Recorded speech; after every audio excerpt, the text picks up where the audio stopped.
I thought I'd just give you a quick update. I'm just about to go to work, like I've got like half an hour, so I thought, right, I've got some time, I'm gonna do it. Before you ask, I don't know what's going on with my throat.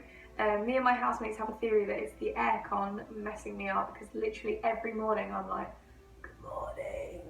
And then throughout the day it seems to get better. I'm going in today for my first day of on-the-job training. I got my ride yesterday. I'm on Journey into Imagination, which is the ride with Figment, and I also do Pixar Short Film Festival as well, which I'm really looking forward to because I love Pixar. And I get to wear a lab coat as well, which is really cool. I think they're going to teach me how to close up the ride because I'm going in at 3:15, but I have to get 2:30 bus to get in for like 3:05. Then I'm there from 2:45 to midnight. So that's going to be fun, but like I prepared myself. I've had some pasta. So yesterday was like super cool. It was our Discovery Day at Epcot. So each park that you learn you're in basically has a day where they will teach you about the park. So Magic Kingdom has one, Kingdom has one, and Epcot has Discovery Day. We got a nice early bus to get us there for about 7:30, and we sort of waited in the staff area, which has like a ton of lockers and costumes, and it was really cool. Took us to a classroom, and each cast member went through why they joined the company, how they joined the company, and what they do. So that was really cool, because just like every other cast member that has introduced themselves to me, they are all so passionate and they all just love where they're working. And it's so nice to see people actually like love their job. They genuinely, they are ready to devote their lives to it, and they do. And there's something really nice about that. We did a couple of like icebreakers. So it was a massive room with I'd say like 30 people in. From all over the world. We had Hong Kong, Turkey, France, England, Scotland, like the whole of the UK was there, and some Americans as well. And some of the questions were things like, how many languages do you speak? And there was this one guy, and they sort of said like, okay, if you speak 2 or more languages, stand up. So obviously a lot of people stood up. Okay, they were like, okay, 5 or more, 8 or more. And this one guy was still standing, and they were like, oh my god, how many languages do you speak? And he was like, fluently about 9, and I also can speak a little bit of, I think it was like Greek or something, but he literally spoke like French, German, Italian, Mandarin, Cantonese, Turkish, Portuguese, English, like there were so many, and I was just so impressed. And there was a big mixture there. It wasn't just attractions, it was, I think, mainly merchandise and attractions, and there were some front greeters as well. And the 2 Americans were like the marine conservation people that are going to be working in the seas. And obviously we'd learned about the history of Epcot, which if you don't know, it's really, really interesting, and I could easily do a video on it. I was sitting there quite chuffed because I was like, I love this. And they took us out into the parks, and it was really, really sweet. They were basically like, everyone take off your badges because today you are our guests, and it was really sweet. So we went through the general, guest relations is, here's where bag checks are, here's the nearest toilets, all of this.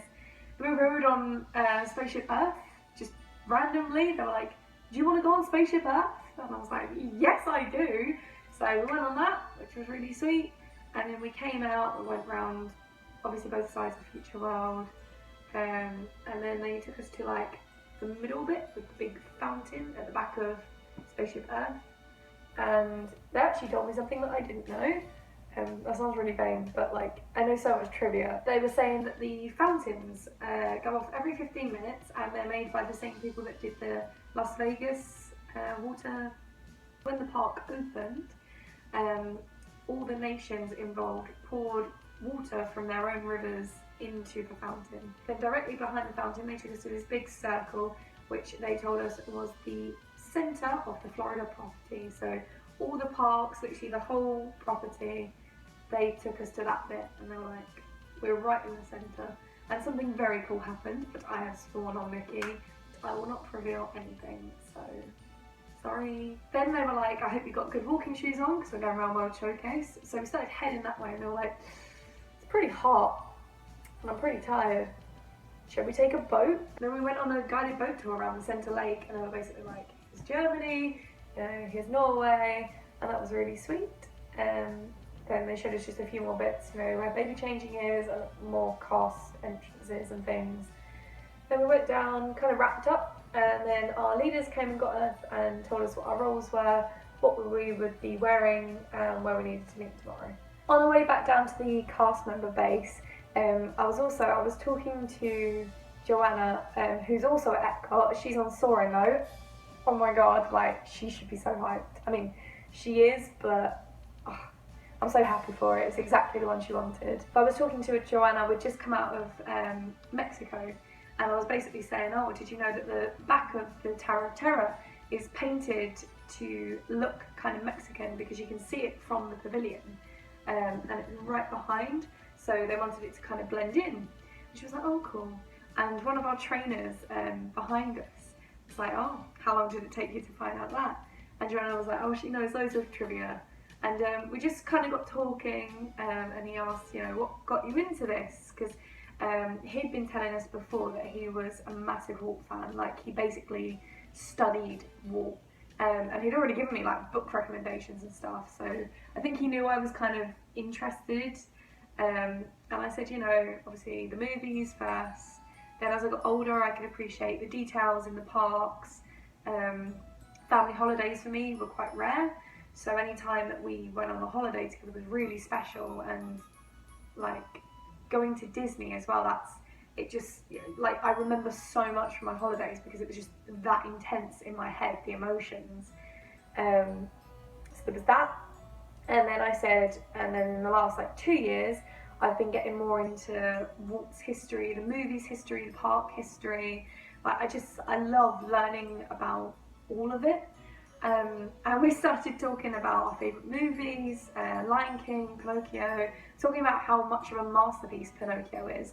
Not necessarily the film as a whole, but in terms of the animation, it is an absolute goalpost for like any animators.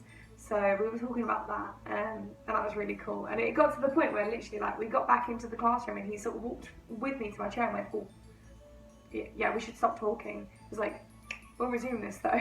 And then on my way out, when we left, he was like, good talk, good talk. So I really hope I see him again, because I would totally go just for a coffee with him.